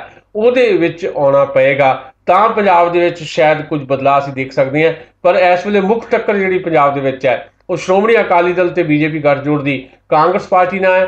ਕੁਝ ਸੀਟਾਂ ਤੇ ਆਮ ਆਦਮੀ ਪਾਰਟੀ ਜਿਹੜੀ ਆ ਬਹੁਤ ਵੱਡੇ ਪੱਧਰ ਦੇ ਉੱਤੇ ਜਿਹੜਾ ਆ ਵੋਟਾਂ ਜਿਹੜੀਆਂ ਉਹਨਾਂ ਨੂੰ ਪ੍ਰਭਾਵਿਤ ਕਰ ਰਹੀ ਹੈ ਤੇ ਨਤੀਜਿਆਂ ਨੂੰ ਵੀ ਉਹ ਪ੍ਰਭਾਵਿਤ ਕਰੇਗੀ। ਖਾਸ ਤੌਰ ਤੇ ਸੰਗਰੂਰ ਦੇ ਵਿੱਚ ਆਮ ਆਦਮੀ ਪਾਰਟੀ ਫਾਈਟ ਦੇ ਵਿੱਚ ਦਿਖਾਈ ਦੇ ਰਹੀ ਹੈ। ਤੇ ਆਉਣ ਵਾਲੇ ਸੈਗਮੈਂਟ ਦੇ ਵਿੱਚ ਜਿਹੜਾ ਸੈਗਮੈਂਟ ਹੈ ਉਹਦੇ ਜਦੋਂ ਅਸੀਂ ਮੁੱਦਿਆਂ ਦੀ ਗੱਲ ਕਰ ਰਹੇ ਹਾਂ, ਦੂਜੇ ਸੈਗਮੈਂਟ ਦੇ ਵਿੱਚ ਅਸੀਂ ਤੁਹਾਡੇ ਨਾਲ ਚਰਚਾ ਕਰਾਂਗੇ ਵੀ ਚੋਣਾਂ ਦੇ ਰਾਮ ਰੌਲੇ ਦੇ ਵਿੱਚ ਪੰਜਾਬ ਦੀ ਇੰਡਸਟਰੀ ਜਿਹੜੀ ਹੈ ਉਹਨੂੰ ਸਾਰੇ ਭੁੱਲ ਚੁੱਕੇ ਨੇ। ਪਿਆਰੇ ਦੋਸਤੋ, ਇਹ ਪੰਜਾਬੀ ਰੇਡੀਓ USA ਹੈ। ਅਸੀਂ ਪ੍ਰੋਗਰਾਮ ਦੇ ਵਿੱਚ ਤੁਹਾਡੇ ਨਾਲ ਚਰਚਾ ਕਰ ਰਹੇ ਹਾਂ ਪੰਜਾਬ ਦੀਆਂ ਚੋਣਾਂ ਦਾ ਚਰਚਾ ਨਾਲ ਮੁੱਦਿਆਂ ਦੀ ਗੱਲ ਕਰ ਰਹੇ ਸੀ। ਤੇ ਪਿਛਲੇ ਸੈਗਮੈਂਟ ਦੇ ਵਿੱਚ ਅਸੀਂ ਪੰਜਾਬ ਦੇ ਵਿੱਚ ਜਿਵੇਂ ਬਿਆਨਬਾਜ਼ੀ ਦਾ ਦੌਰ ਹੈ ਉਹਦੇ ਮੁਤਾਬਕ ਗੱਲ ਕੀਤੀ ਤੇ ਨਾਲੇ ਗੱਲ ਕੀਤੀ ਕਿ ਮੁੱਦੇ ਜਿਹੜੇ ਹੈ ਪੰਜਾਬ ਦੇ ਵਿੱਚੋਂ ਇਹਨਾਂ ਚੋਣਾਂ ਦੇ ਦੌਰਾਨ ਗਾਇਬ ਦਿਖਾਈ ਦੇ ਰਹੇ ਹੈ। ਸਿਰਫ ਜ਼ੁਬਾਨੀ ਜੰਗ ਜਿਹੜੀ ਹੈ ਉਹ ਲਗਾਤਾਰ ਤੇਜ਼ ਹੋ ਰਹੀ ਹੈ। ਤੇ ਅਸੀਂ ਗੱਲ ਕਰ ਰਹੇ ਸੀ ਪੰਜਾਬ ਦੀ ਸਨਅਤ ਦੀ, ਪੰਜਾਬ ਦੀ ਇੰਡਸਟਰੀ ਦੀ। ਸਾਡੇ ਕੋਲ ਇੱਕ ਬਹੁਤ ਹੀ ਕਹਿ ਲਓ ਵੀ ਵੇਰਵੇ ਸਾਡੇ ਕੋਲ ਨੇ ਕੁਝ ਜਿਹਦੇ ਤੋਂ ਪਤਾ ਲੱਗਦਾ ਹੈ ਕਿ ਪੰਜਾਬ ਦੀ ਇੰਡਸਟਰੀ ਦੀ, ਪੰਜਾਬ ਦੇ ਉਦਯੋਗ ਦੀ ਇਸ ਵੇਲੇ ਹਾਲਤ ਕੀ ਹੈ। ਅਖਿਲ ਤਲਵਾਰ ਹੋਰਾਂ ਦੀ ਵੀ ਇੱਕ ਰਿਪੋਰਟ ਸਾਡੇ ਸਾਹਮਣੇ ਹੈ ਜਿਹਦੇ ਮੁਤਾਬਕ ਪੰਜਾਬ ਦੇ ਵਿੱਚ ਜਿਹੜਾ ਇੰਡਸਟਰੀ ਹੈ, ਪੰਜਾਬ ਦੀ ਜਿਹੜਾ ਉਦਯੋਗ ਹੈ, ਉਹਦਾ ਕੇਂਦਰ ਸਰਕਾਰ ਤੇ ਸੂਬਾਈ ਸਰਕਾਰ ਦੀਆਂ ਨੀਤੀਆਂ ਕਰਕੇ ਉਹਦਾ ਦਮ ਘੁੱਟ ਰਿਹਾ ਹੈ। ਪੰਜਾਬ ਦੇ ਜਿਹੜੇ ਕਮਾਊ ਪੁੱਤ ਮੰਨੇ ਜਾਂਦੇ ਸੀ ਇੰਡਸਟਰੀ ਵਾਲੇ ਲੋਕ, ਇਹਨਾਂ ਕਮਾਊ ਪੁੱਤਾਂ ਦਾ ਹਾਲ ਬਹੁਤ ਜ਼ਿਆਦਾ ਬੁਰਾ ਹੈ ਇਸ ਵੇਲੇ। ਨਵੀਂ ਇੰਡਸਟਰੀ ਨੂੰ ਆਪਣੇ ਵੱਲ ਖਿੱਚਣ ਵਾਸਤੇ, ਪੰਜਾਬ 'ਚ ਖਿੱਚਣ ਵਾਸਤੇ ਜਿਹੜੀਆਂ ਯੋਜਨਾਵਾਂ ਬਣਾਈਆਂ ਜਾਂਦੀਆਂ ਰਹੀਆਂ, ਉਹਨਾਂ ਯੋਜਨਾਵਾਂ ਦਾ ਕੋਈ ਲਾਭ ਜਿਹੜਾ ਆ ਪੰਜਾਬ ਦੀ ਇੰਡਸਟਰੀ ਨੂੰ ਕਿਤੇ ਹੁੰਦਾ ਦਿਖਾਈ ਨਹੀਂ ਦਿੱਤਾ। ਕੇਂਦਰ ਸਰਕਾਰ ਵੀ ਤੇ ਪੰਜਾਬ ਦੀ ਸਰਕਾਰ ਵੀ, ਇਹਨਾਂ ਦੀ ਇੰਡਸਟਰੀ ਪ੍ਰਤੀ ਜਿਹੜੀ ਪਹੁੰਚ ਹੈ, ਜਿਹੜੀ ਉਦਾਸੀਨਤਾ ਆ, ਉਹਦੇ ਤੋਂ ਜਿਹੜੇ ਉਦਯੋਗਪਤੀ ਹੈ ਉਹ ਖਾਸੇ ਦੁਖੀ ਹੈ, ਨਾਰਾਜ਼ ਹੈ, ਗੁੱਸੇ 'ਚ ਵੀ ਹੈ। ਉਮੀਦਾਂ ਤੋਂ ਲੈ ਕੇ ਮਾਯੂਸੀ ਦਾ ਜਿਹੜਾ ਇਹ ਸਫ਼ਰ ਤੈਅ ਕਰਨ ਤੋਂ ਬਾਅਦ ਹੁਣ ਪੰਜਾਬ ਦੇ ਉਦਯੋਗਪਤੀ ਆਪਣੇ ਆਪ ਨੂੰ ਹਾਰੇ ਹੋਏ ਸਮਝ ਰਹੇ ਹੈ। ਪੰਜਾਬ ਦੀਆਂ ਜਿਹੜੀਆਂ ਰਵਾਇਤੀ ਇੰਡਸਟਰੀ, ਜਿਹੜੀ ਪੰਜਾਬ ਦੀ ਰਵਾਇਤੀ ਇੰਡਸਟਰੀ ਹੈ ਜਾਂ ਉਦਯੋਗ ਹੈ, ਉਹ ਜਾਂ ਤਾਂ ਬੰਦ ਹੋ ਰਹੇ ਹੈ ਜਾਂ ਫਿਰ ਦੂਜੇ ਸੂਬਿਆਂ ਸ਼ਿਫਟ ਹੋ ਰਹੇ ਹੈ। ਅੰਮ੍ਰਿਤਸਰ ਗੁਰੂ ਕੀ ਨਗਰੀ ਆਖਿਆ ਜਾਂਦਾ ਹੈ, ਇਹਨਾਂ ਨੂੰ ਟੈਕਸਟਾਈਲ ਦੇ ਤੌਰ ਤੇ ਬੜੀ ਮਸ਼ਹੂਰ ਰਿਹਾ ਅੰਮ੍ਰਿਤਸਰ। ਅੱਜ ਅੰਮ੍ਰਿਤਸਰ ਦੀ ਹਾਲਤ ਇਹ ਹੈ ਕਿ 30% ਤੋਂ ਜ਼ਿਆਦਾ ਟੈਕਸਟਾਈਲ ਯੂਨਿਟ ਬੰਦ ਹੋ ਚੁੱਕੀਆਂ। ਅਸੀਂ ਅੰਮ੍ਰਿਤਸਰ ਬਾਰੇ ਵੱਖਰੀ ਗੱਲ ਵੀ ਕਰਾਂਗੇ। ਜਲੰਧਰ ਨੂੰ ਸਪੋਰਟਸ ਹੱਬ ਮੰਨਿਆ ਜਾਂਦਾ ਰਿਹਾ। ਜਲੰਧਰ ਦੇ ਵਿੱਚ ਜਿਹੜਾ ਸਪੋਰਟਸ ਦਾ ਯਾਨੀ ਖੇਡਾਂ ਦਾ ਸਮਾਨ ਬਣਦਾ ਹੈ, ਉਹਦਾ ਸਿੱਕਾ ਮੁਲਕ ਹੀ ਨਹੀਂ ਦੁਨੀਆ ਭਰ ਦੇ ਵਿੱਚ ਚੱਲਦਾ ਸੀ। ਅੱਜ ਹਾਲਤ ਇਹ ਹੈ ਵੀ ਜਲੰਧਰ ਜਿਹੜਾ ਆ, ਉੱਥੇ ਸਪੋਰਟਸ ਦੀ ਮੈਨੂਫੈਕਚਰਿੰਗ ਛੱਡ ਕੇ ਉਦਯੋਗਪਤੀਆਂ ਨੇ ਕੋਈ ਹੋਰ ਧੰਦੇ ਜਿਹੜੇ ਸ਼ੁਰੂ ਕਰ ਲਏ, ਕੁਝ ਹੋਰ ਟ੍ਰੇਡਿੰਗ ਸ਼ੁਰੂ ਕਰ ਲਈ ਹੈ। ਲੁਧਿਆਣਾ ਦਾ ਸਾਈਕਲ ਉਦਯੋਗ ਬੜਾ ਪਾਪੂਲਰ ਰਿਹਾ। ਸਾਈਕਲ ਦੀ ਇੰਡਸਟਰੀ ਜਿਹੜੀ ਲੁਧਿਆਣੇ ਦੀ ਹੈ, ਉਹ ਸਾਡੀ ਦੇਸ਼ ਦੇ ਵਿੱਚ ਲੁਧਿਆਣੇ ਦੀ ਸਾਈਕਲ ਇੰਡਸਟਰੀ ਸਭ ਤੋਂ ਬਿਹਤਰ ਮੰਨੀ ਜਾਂਦੀ ਰਹੀ ਹੈ। ਅੱਜ ਇਹ ਸਾਈਕਲ ਇੰਡਸਟਰੀ ਜਿਹੜੀ ਹੈ ਉਹ ਮਰਨ ਅਵਸਥਾ ਦੇ ਵਿੱਚ ਹੈ, ਹਾਲੋ ਬੇਹਾਲ ਹੈ। ਬਟਾਲਾ ਦੀ ਹੈਂਡ ਟੂਲ ਯੂਨਿਟ ਜਿਹੜੀ ਹੈ ਲਗਾਤਾਰ ਬੰਦ ਹੋ ਰਹੀ ਹੈ। ਮਾਲਵੇ 'ਚ ਕਾਟਨ ਆਧਾਰਿਤ ਜਿਹੜੀ ਇੰਡਸਟਰੀ ਹੈ ਉਹਦਾ ਬਹੁਤ ਬੁਰਾ ਹਾਲ ਹੈ। ਤੇ ਇੱਥੋਂ ਤੱਕ ਕਿ ਜਿਹੜੀ ਸਾਡਾ ਇੱਥੇ ਚੰਡੀਗੜ੍ਹ ਨੇੜੇ ਮੋਹਾਲੀ ਹੈ, ਇੱਥੇ ਵੀ ਇੰਡਸਟਰੀ ਜਿਹੜੀ ਹੈ ਬੜੀ ਵੱਡੀਆਂ ਮੁਸ਼ਕਲਾਂ ਨਾਲ ਜੂਝ ਰਹੀ ਹੈ। ਜ਼ਮੀਨ ਦਾ ਮਾਮਲਾ ਹੈ, ਲੇਬਰ ਦਾ ਮਾਮਲਾ ਹੈ, ਬਿਜਲੀ ਤੇ ਪੈਟਰੋਲ ਦੀ ਕੀਮਤਾਂ ਬਹੁਤ ਹੈ, ਬਿਜਲੀ ਆਉਂਦੀ ਕਿਤੇ ਨਹੀਂ, ਇੰਡਸਟਰੀ ਦੇ ਵੀ ਕੱਟ ਲੱਗਦੇ ਹੈ। ਪੰਜਾਬ ਦੇ ਵਿੱਚ ਬਹੁਤ ਵੱਡੀ ਸਮੱਸਿਆ ਜਿਹੜੀ ਹੈਗੀ ਹੈ ਇਸ ਵੇਲੇ ਬਿਜਲੀ ਦੀ ਹੈਗੀ ਹੈ। ਲੰਬੀ ਉਡੀਕ ਤੋਂ ਬਾਅਦ ਪੰਜਾਬ ਸਰਕਾਰ ਦੀ ਜਿਹੜੀ ਇੰਡਸਟਰੀ ਦੀ ਇੱਕ ਨਵੀਂ ਨੀਤੀ ਆਈ ਸੀ, ਜਿਹਨੂੰ ਕਿਹਾ ਜਾਂਦਾ ਰਿਹਾ ਹੈ ਕਿ ਇਹ ਇਨਵੈਸਟਮੈਂਟ ਵਾਸਤੇ ਬੜੀ ਵਧੀਆ ਹੈ, ਪਰ ਮੌਜੂਦਾ ਇੰਡਸਟਰੀ 'ਚ ਉਹਦੇ ਵਿੱਚੋਂ ਵੀ ਕੁਝ ਦਿਖਾਈ ਨਹੀਂ ਦੇ ਰਿਹਾ। ਅਸੀਂ ਪਹਿਲਾਂ ਗੱਲ ਕਰ ਲਈਏ ਕਿ ਪੰਜਾਬ ਸਰਕਾਰ ਦੀ ਨਵੀਂ ਜਿਹੜੀ ਇੰਡਸਟਰੀ ਦੀ ਨੀਤੀ ਆ ਉਹ ਕੀ ਹੈ। ਪੰਜਾਬ ਸਰਕਾਰ ਨੇ ਪਿਛਲੇ ਸਾਲ ਇਨਸੈਂਟਿਵ ਆਧਾਰਿਤ ਇੰਡਸਟਰੀ ਦੀ ਪਾਲਿਸੀ ਲਾਂਚ ਕੀਤੀ ਸੀ। ਸਰਕਾਰ ਦਾ ਇਹ ਦਾਅਵਾ ਹੈ ਕਿ ਇਸ ਕ੍ਰਾਂਤੀਕਾਰੀ ਨੀਤੀ ਨਾਲ ਇਨਵੈਸਟਮੈਂਟ ਨੂੰ ਜਿਹੜਾ ਉਤਸ਼ਾਹ ਮਿਲੇਗਾ, ਪੰਜਾਬ ਦੇ ਵਿੱਚ ਲੋਕ ਵੱਧ ਤੋਂ ਵੱਧ ਇਨਵੈਸਟਮੈਂਟ ਕਰਨਗੇ। ਨਵੀਂ ਇੰਡਸਟਰੀ ਲਾਂਚ ਆਉਣ ਵਾਲੀਆਂ ਜਿਹੜੀਆਂ ਮੁਸ਼ਕਲਾਂ ਆ ਜਾਂ ਪਰੇਸ਼ਾਨੀਆਂ ਉਹ ਬਿਲਕੁਲ ਖਤਮ ਹੋ ਜਾਣਗੀਆਂ। ਇਹ ਪੰਜਾਬ ਸਰਕਾਰ ਦਾ ਦਾਅਵਾ ਹੈ, ਕਿਉਂਕਿ ਸਾਰੀ ਪ੍ਰਕਿਰਿਆ ਜਿਹੜੀ ਹੈ ਉਹਨੂੰ ਬਹੁਤ ਆਸਾਨ ਕਰ ਦਿੱਤਾ ਗਿਆ, ਸੌਖਾ ਕਰ ਦਿੱਤਾ ਗਿਆ। ਇਹ ਦਾਅਵਾ ਪੰਜਾਬ ਸਰਕਾਰ ਦਾ। ਨਾਲ ਪਾਰਦਰਸ਼ਤਾ ਹੈ, ਪਾਰਦਰਸ਼ਤਾ ਦੇ ਨਾਲ ਆਨਲਾਈਨ ਮਨਜ਼ੂਰੀ ਦਿੱਤੀ ਜਾਊਗੀ, ਇਹ ਕਹਿਣਾ ਪੰਜਾਬ ਸਰਕਾਰ ਦਾ। ਨਵੀਂ ਜਿਹੜੀ ਨੀਤੀ ਬਣਾਈ ਗਈ ਸਰਕਾਰ ਨੇ, ਉਹਦੇ 'ਚ ਵੈਟ ਨਾਲ CST, ਬਿਜਲੀ duty, stamp duty, property tax, purchase tax, market fees, rural development fund ਤੇ ਇਨਫਰਾਸਟਰਕਚਰ ਡਿਵੈਲਪਮੈਂਟ ਸੈਸ ਤੇ ਜਿਹੜਾ ਇਨਸੈਂਟਿਵ ਦਿੱਤਾ ਹੈ। ਤੇ ਨਵੀਂ ਪਾਲਿਸੀ ਦੇ ਤਹਿਤ ਪੰਜਾਬ ਨੂੰ 2 ਜ਼ੋਨਾਂ 'ਚ ਵੰਡਿਆ ਗਿਆ। ਜ਼ੋਨ 1 ਵਿੱਚ ਉਹ ਇਲਾਕੇ ਜਿੱਥੇ ਇੰਡਸਟਰੀ ਘੱਟ ਹੈ, ਜ਼ੋਨ 2 ਵਿੱਚ ਜ਼ਿਆਦਾ ਇੰਡਸਟਰੀ ਵਾਲੇ ਇਲਾਕੇ ਹੈ, ਜ਼ੋਨ 1 ਵਿੱਚ 1 ਤੋਂ 10 ਕਰੋੜ ਤੱਕ ਦਾ ਜਿਹੜਾ ਫਿਕਸਡ ਕੈਪੀਟਲ ਇਨਵੈਸਟਮੈਂਟ ਕਰਨ ਤੇ 60 ਸਾਲ ਤੱਕ ਵੈਟ ਤੇ 50% ਛੋੜ ਦੇਣ ਦੀ ਜਿਹੜੀ ਗੱਲ ਕਹੀ ਗਈ। CST ਤੇ 75% ਆਪਣੇ ਕੋਲ ਰੱਖ ਸਕਦੇ ਆ। 10 ਤੋਂ 25 ਕਰੋੜ ਜਿਹੜੀ ਇਨਵੈਸਟਮੈਂਟ ਹੋਏਗੀ ਉਹ ਤੇ ਛੋਟ 8 ਸਾਲਾਂ ਵਾਸਤੇ ਹੋਏਗੀ। 500 ਕਰੋੜ ਤੋਂ ਜ਼ਿਆਦਾ ਜਿਹੜੀ ਇਨਵੈਸਟਮੈਂਟ ਹੈ ਉੱਤੇ ਵੈਟ ਵਿੱਚ 80% ਛੋਟ ਹੋਊ। 75% CST ਦੇ ਨਾਲ ਬਿਜਲੀ ਤੇ ਸਟੈਂਪ ਡਿਊਟੀ ਤੇ ਪ੍ਰੋਪਰਟੀ ਟੈਕਸ ਵਿੱਚ 100% ਦੀ ਛੋਟ ਦੀ ਗੱਲ ਕਹੀ ਗਈ। ਜ਼ੋਨ 2 ਵਿੱਚ 10 ਤੋਂ 25 ਕਰੋੜ ਦੀ ਜਿਹੜੀ ਇਨਵੈਸਟਮੈਂਟ ਹੈ ਉੱਤੇ 8 ਸਾਲ ਤੱਕ ਵੈਟ ਵਿੱਚ 25% ਤੇ 50% CST ਰੱਖਣ ਦੀ ਸਹੂਲਤ ਦਾ ਦਾਅਵਾ ਕੀਤਾ ਗਿਆ। ਸਰਕਾਰ ਨੇ ਐਗਰੋ ਤੇ ਫੂਡ ਪ੍ਰੋਸੈਸਿੰਗ ਇੰਡਸਟਰੀ ਵਾਸਤੇ ਵੀ ਕੁਝ ਰਿਆਇਤਾਂ ਰੱਖੀਆਂ, ਪਰ ਉਹਦੇ ਬਾਵਜੂਦ ਕਿਸੇ ਕਿਸਮ ਦਾ ਉਤਸ਼ਾਹ ਜਿਹੜਾ ਆ ਇਨਵੈਸਟਮੈਂਟ ਕਰਨ ਵਾਲੇ ਜਿਹੜੇ ਲੋਕ ਉਹਨਾਂ 'ਚ ਨਹੀਂ ਦਿਖਾਈ ਦੇ ਰਿਹਾ। ਹੁਣ ਅਸੀਂ ਜਿਹੜੀਆਂ ਪ੍ਰਮੁੱਖ ਇੰਡਸਟਰੀਜ਼ ਜਿਹੜੀਆਂ ਪੰਜਾਬ ਦੇ ਵਿੱਚ ਵੱਖ-ਵੱਖ ਥਾਵਾਂ ਦੇ ਉੱਤੇ ਜਿਹੜੀਆਂ ਵਿਕਸਿਤ ਹੋਈਆਂ ਸੀ ਉਹਨਾਂ ਦਾ ਸੂਰਤ ਹਾਲ ਜੇ ਅੱਜ ਦੇਖੀਏ ਤੇ ਅੰਮ੍ਰਿਤਸਰ ਦਾ ਜੇ ਜ਼ਿਕਰ ਕਰੀਏ, ਅੰਮ੍ਰਿਤਸਰ ਟੈਕਸਟਾਈਲ ਇੰਡਸਟਰੀ ਦਾ ਗੜ ਰਿਹਾ ਹੈ। ਇੱਥੇ ਸ਼ਾਲ, ਕੰਬਲ, ਸ਼ੂਟਿੰਗ ਸ਼ਰਟਿੰਗ, ਦੁਪੱਟਾ, ਡਰੈਸ ਮਟੀਰੀਅਲ ਨਾਲ ਪ੍ਰੋਸੈਸਿੰਗ ਤੇ ਪ੍ਰਿੰਟਿੰਗ ਦੀ ਇੰਡਸਟਰੀ ਜਿਹੜੀ ਵੱਡੀ ਤਾਦਾਦ ਸੀ। ਇਸ ਤੋਂ ਇਲਾਵਾ ਅੰਮ੍ਰਿਤਸਰ ਦੇ ਵਿੱਚ ਨਟ ਬੋਲਟ, ਸਕਰੂ, ਪੱਖੇ ਨਾਲ ਲਾਈਟ ਇੰਜੀਨੀਅਰਿੰਗ ਇੰਡਸਟਰੀ ਵੀ ਹੈ। ਟੈਕਸਟਾਈਲ ਇੰਡਸਟਰੀਜ਼ ਐਸੋਸੀਏਸ਼ਨ ਦੇ ਪ੍ਰੈਜ਼ੀਡੈਂਟ ਨੇ ਉੱਥੇ ਪਿਆਰੇ ਲਾਲ ਗਰਗ, ਉਹ ਇਹ ਗੱਲ ਕਹਿੰਦੇ ਆ ਕਿ ਰੁਜ਼ਗਾਰ ਦੇਣ ਦੇ ਮਾਮਲੇ 'ਚ ਖੇਤੀਬਾੜੀ ਤੋਂ ਬਾਅਦ ਟੈਕਸਟਾਈਲ ਇੰਡਸਟਰੀ ਦੂਜੇ ਥਾਂ ਤੇ ਹੈ। ਤੇ ਇਹਦੇ ਨਾਲ ਜਿਹੜੀ ਗੱਲ ਜੁੜੀ ਹੋਈ ਆ ਉਹ ਹੈਗੀ ਆ ਐਕਸਪੋਰਟ ਵੀ ਅੰਮ੍ਰਿਤਸਰ ਦੇ ਵਿੱਚੋਂ 40% ਰਿਹਾ ਹੈ। ਇੰਡਸਟਰੀ ਦੀ ਲੰਮੇ ਸਮੇਂ ਤੋਂ ਮੰਗ ਰਹੀ ਕਿ ਵਿਆਜ ਦਰ ਜਿਹੜੀ ਆ ਖੇਤੀਬਾੜੀ ਦੇ ਬਰਾਬਰ ਕੀਤੀ ਜਾਏ। ਹਾਲੇ 14% ਹੈ, ਜੇ ਜੋ ਜੋੜਨ ਤੇ 21% ਬਣ ਜਾਂਦੀ, ਬਾਕੀ ਸਾਰੇ ਖਰਚ ਜਦੋਂ ਪਾਉਂਦੇ ਆ। ਪਰ ਕੇਂਦਰ ਵੱਲੋਂ ਕਿਸੇ ਕਿਸਮ ਦੀ ਰਾਹਤ ਨਹੀਂ ਮਿਲੀ, ਜਿਹਦੇ ਕਰਕੇ ਇੰਡਸਟਰੀ ਦੇ ਵਿੱਚ ਉਦਾਸੀਨਤਾ ਆ, ਇੰਡਸਟਰੀ ਨਿਰਾਸ਼ ਬੈਠੀ ਹੈ। 30% ਤੋਂ ਜ਼ਿਆਦਾ ਅੰਮ੍ਰਿਤਸਰ ਦੇ ਯੂਨਿਟ ਬੰਦ ਹੋ ਗਏ। ਪੰਜਾਬ ਸਰਕਾਰ ਨੇ 2006 ਤੋਂ ਬਾਅਦ ਕੋਈ ਟੈਕਸਟਾਈਲ ਪਾਲਿਸੀ ਨਹੀਂ ਬਣਾਈ। 2003 ਵਿੱਚ ਜਿਹੜੇ ਸਰਹੱਦੀ ਸੂਬਿਆਂ 'ਚ ਟੈਕਸਟਾਈਲ ਇੰਡਸਟਰੀ ਤੇ 30% ਕੈਪੀਟਲ ਸਬਸਿਡੀ ਦੇਣ ਦਾ ਐਲਾਨ ਕੀਤਾ ਸੀ, ਜੋ ਅੱਜ ਤੱਕ ਕੋਈ ਮਿਲਿਆ ਹੀ ਨਹੀਂ, ਕਿਸੇ ਨੂੰ ਅੱਜ ਤੱਕ ਨਹੀਂ ਮਿਲਿਆ। ਹਾਈ ਕੋਰਟ 'ਚ ਕੇਸ ਜਿੱਤਣ ਤੋਂ ਬਾਅਦ ਵੀ ਸਰਕਾਰ ਨੇ ਉਹ ਪੈਸੇ ਨਹੀਂ ਦਿੱਤੇ। ਹੁਣ ਜਿਹੜੇ ਉਦਯੋਗਪਤੀ ਹੈ ਉਹ ਇਹਦੀ ਉਲੰਘਣਾ ਦਾ ਕੇਸ ਕਰਨ ਜਾ ਰਹੇ ਹੈ। ਇੱਕ ਚੰਗੀ ਖਬਰ ਨੈਸ਼ਨਲ ਟੈਕਸਟਾਈਲ ਮੈਨੂਫੈਕਚਰਿੰਗ ਪਾਲਿਸੀ ਵੱਲੋਂ ਆ ਰਹੀ ਹੈ, ਜਿਹਦੇ 'ਚ ਸੰਕੇਤ ਦਿੱਤਾ ਗਿਆ ਕਿ ਵਿਆਜ ਦਰ ਘਟਾਈ ਜਾਊਗੀ।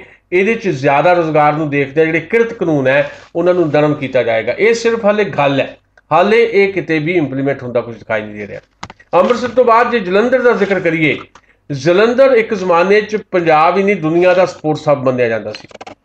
ਦੋ ਵੱਡੇ ਜਿਹੜੇ ਉਦਯੋਗ ਜਿਹੜੇ ਜਲੰਧਰ ਦੇ ਵਿੱਚ ਜਿਹੜੇ ਹੈ, ਤੁਸੀਂ ਕਹਿ ਸਕਦੇ ਹੋ ਜਿਹੜੀ ਸਪੋਰਟਸ ਇੰਡਸਟਰੀ ਸੀ ਉਹਦੇ ਵਿੱਚ ਜਿਹੜਾ ਬੈਟ ਬੱਲਾ ਬਣਦਾ ਸੀ ਉਹ ਸਾਰੀ ਦੁਨੀਆ 'ਚ ਮਸ਼ਹੂਰ ਸੀ, ਹਾਕੀ ਸਾਰੀ ਦੁਨੀਆ 'ਚ ਮਸ਼ਹੂਰ ਸੀ। ਅੱਜ ਜਲੰਧਰ ਦੀ ਸਪੋਰਟਸ ਇੰਡਸਟਰੀ ਤਬਾਹ ਹੋ ਗਈ। ਨਾ ਕੇਂਦਰ ਸਰਕਾਰ ਨੇ ਇਸ ਸਪੋਰਟਸ ਇੰਡਸਟਰੀ ਦੀ ਕੋਈ ਸਾਰ ਲਈ ਹੈ, ਨਾ ਸਟੇਟ ਗਵਰਨਮੈਂਟ ਨੇ ਸੁਣੀ ਹੈ। ਜਲੰਧਰ ਖੇਡ ਉਦਯੋਗ ਫੈਡਰੇਸ਼ਨ ਦੇ ਕਨਵੀਨਰ ਰਵਿੰਦਰ ਧੀਰ ਹੋਰਾਂ ਨਾਲ ਗੱਲ ਹੋਈ। ਉਹਨਾਂ ਦੱਸਿਆ ਕਿ ਮੇਰਠ ਤੇ JNK 'ਚ ਸਪੋਰਟਸ ਗੁਡਸ ਨੂੰ ਵੈਟ ਮੁਕਤ ਕਰਨ ਨਾਲ ਉੱਥੇ ਇੰਡਸਟਰੀ ਜਿਹੜੀ ਹੈ ਉਹ ਪ੍ਰਫੁੱਲਤ ਹੋ ਰਹੀ ਹੈ, ਫੈਲ ਰਹੀ ਹੈ। ਕਈ ਸਾਲਾਂ ਤੋਂ ਅੰਦੋਲਨ ਤੋਂ ਬਾਅਦ ਵੀ ਸੂਬਾਈ ਗਵਰਨਮੈਂਟ ਨੇ 6.05% ਦਾ ਵੈਟ ਖਤਮ ਨਹੀਂ ਕੀਤਾ, ਜਿਸ ਕਰਕੇ ਇੱਥੋਂ ਦੀ ਇੰਡਸਟਰੀ ਜਿਹੜੀ ਹੈ ਇਹ ਮੁਕਾਬਲੇ 'ਚੋਂ ਬਾਹਰ ਹੋ ਗਈ। ਕਈ ਪੀੜ੍ਹੀਆਂ ਤੋਂ ਇਸ ਕਾਰੋਬਾਰ 'ਚ ਲੋਕ ਜਿਹੜੇ ਲੱਗੇ ਹੋਏ ਸੀ ਸਪੋਰਟਸ ਇੰਡਸਟਰੀ ਦੇ ਵਿੱਚ ਜਲੰਧਰ 'ਚ, ਉਹ ਅਚਾਨਕ ਤਾਂ ਸ਼ਿਫਟ ਨਹੀਂ ਸੀ ਕਰ ਸਕਦੇ। ਕੀਤਾ ਉਹਨਾਂ ਨੇ ਕੀ, ਉਹਨਾਂ ਨੇ ਫਿਰ ਟ੍ਰੇਡਿੰਗ ਅਪਣਾ ਲਈ। ਬਾਹਰੋਂ ਸਮਾਨ ਲਿਆ ਕੇ ਇੱਥੇ ਲੈਵਲ ਲਾ ਦਿੰਦੇ ਆ, ਯਾਨੀ ਇੱਥੇ ਦੀ ਮੈਨੂਫੈਕਚਰਿੰਗ ਜਿਹੜੀ ਆ ਬੰਦ ਹੋ ਗਈ ਹੈ। ਬਾਹਰੋਂ ਸਮਾਨ ਲਿਆਉਂਦੇ ਲੈਵਲ ਜਲੰਧਰ 'ਚ ਲਾ ਦਿੰਦੇ ਆ। ਚੀਨ ਤੋਂ ਕ੍ਰਿਕਟ ਆਈਟਮ ਨੂੰ ਛੱਡ ਕੇ ਸਾਰੀਆਂ ਚੀਜ਼ਾਂ ਇਸ ਵੇਲੇ ਆ ਰਹੀਆਂ ਚਾਈਨਾ ਤੋਂ। ਤਾਈਵਾਨ ਤੋਂ ਬੈਡਮਿੰਟਨ ਦੇ ਰੈਕਟ ਆ ਰਹੇ ਹੈ, ਸ਼ਟਲਕੌਕ ਆ ਰਹੀ ਹੈ। JNK ਤੇ ਪਾਕਿਸਤਾਨ ਤੋਂ ਬੈਟ ਆ ਰਹੇ ਹੈ। JNK 'ਚ ਪਹਿਲਾਂ ਇੱਕ ਯੂਨਿਟ ਹੁੰਦੀ ਸੀ, ਅੱਜ 400 ਯੂਨਿਟ ਹੈ ਜੰਮੂ ਕਸ਼ਮੀਰ 'ਚ। ਕੇਂਦਰ ਸਰਕਾਰ ਨੇ ਵੀ ਜ਼ਖਮਾਂ ਤੇ ਨਮਕ ਜਿਹੜਾ ਛਿੜਕਿਆ ਹੈ। 4 ਸਾਲ ਪਹਿਲਾਂ ਸਪੋਰਟਸ ਗੁਡਸ ਤੇ 2% ਤੋਂ ਜ਼ਿਆਦਾ ਐਕਸਾਈਜ਼ ਡਿਊਟੀ ਲਾ ਦਿੱਤੀ ਹੈ। ਕੱਚੇ ਮਾਲ ਦੀ ਜਿਹੜੀ ਆਮਦ ਹੈ ਜਾਂ ਦਰਾਮਦ ਹੈ ਉਹ ਤੇ ਡਿਊਟੀ ਜ਼ਿਆਦਾ ਹੈ, ਤੇ ਜਿਹੜਾ ਤਿਆਰ ਮਾਲ ਹੈ ਉੱਥੇ ਘੱਟ ਹੈ, ਜਿਹਦੇ ਕਰਕੇ ਮਾਰਕੀਟ ਜਿਹੜੀ ਹੈ ਜਲੰਧਰ ਦੀ ਸਪੋਰਟਸ ਮਾਰਕੀਟ ਉਹਦੇ ਤੇ ਵੀ ਚੀਨ ਦਾ ਕਬਜ਼ਾ ਹੁੰਦਾ ਦਿਖਾਈ ਦੇ ਰਿਹਾ।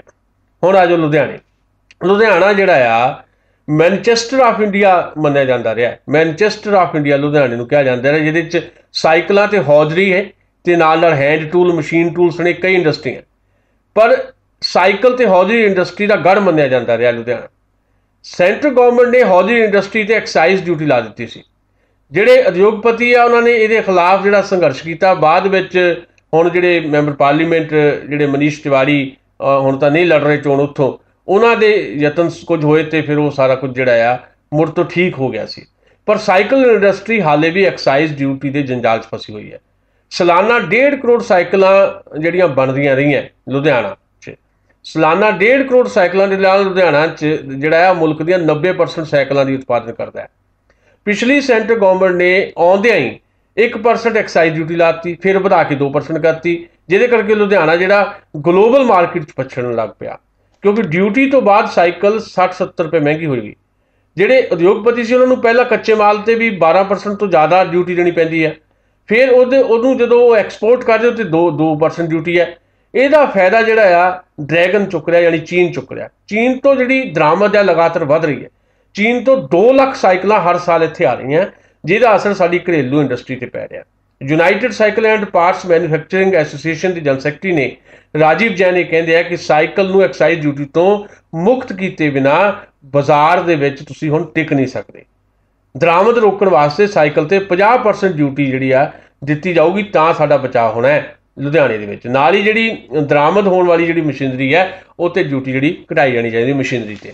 ਹੁਣ ਅਸੀਂ ਜੇ ਗੱਲ ਕਰੀਏ ਮੋਹਾਲੀ ਦੀ, ਤੇ ਮੋਹਾਲੀ ਨੂੰ ਕਿਹਾ ਜਾਂਦਾ ਹੈ ਕਿ ਇਹ ਫਿਊਚਰ ਸਿਟੀ ਹੈ, ਕੈਪੀਟਲ ਸਿਟੀ ਹੈ। ਮੋਹਾਲੀ ਦੇ ਜਿਹੜੇ ਲੋਕ ਹੈ ਜਾਂ ਮੋਹਾਲੀ ਦੇ ਉਦਯੋਗਪਤੀ ਹੈ, ਜਿਹਨੂੰ ਫਿਊਚਰ ਸਿਟੀ ਕਿਹਾ ਜਾ ਰਿਹਾ ਜਾਂ ਕੈਪੀਟਲ ਸਿਟੀ, ਉਹ ਸਾਰੇ ਬਹੁਤ ਸਾਰੀਆਂ ਸਮੱਸਿਆਵਾਂ ਨਾਲ ਘਿਰੇ ਹੋਏ ਹੈ।